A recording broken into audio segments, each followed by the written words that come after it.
मैं डॉक्टर नवनीत वर्मा। आज हम लेते हैं कबीर जी के जीवन का संक्षिप्त परिचय। कबीर 15वीं सदी के भारतीय रहस्यवादी कवि और संत थे। वे हिंदी साहित्य के भक्तिकालीन युग में ज्ञानश्रेय निर्गुण शाखा की काव्यधारा के प्रवर्तक भी थे।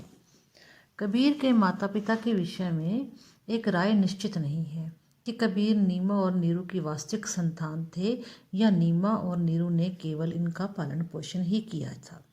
कहा जाता है कि नीरू जुलाहे को यह बच्चा लहर तारा ताल पर पड़ा पाया, जिसे वो अपने घर ले आए और उसका पालन पोषण किया।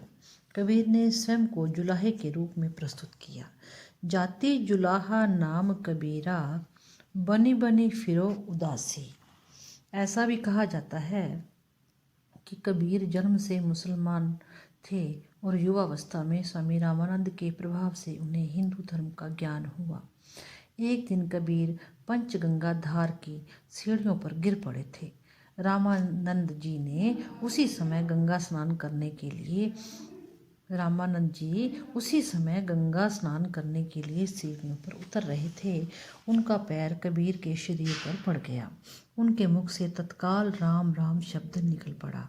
उसी राम को कबीर ने दीक्षा मंत्र मान लिया और रामानंद जी को अपना गुरु स्वीकार किया।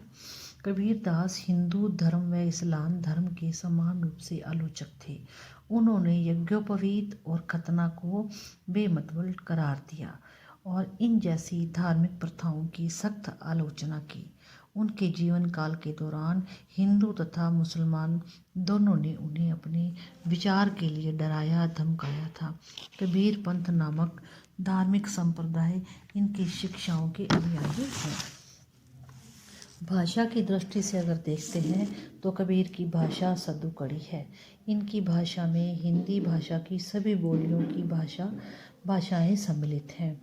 राजस्थानी, हरियाणवी, पंजाबी, खड़ी बोली, अवधी, ब्रज भाषा के शब्दों की बहुलता भी देखने को मिलती है।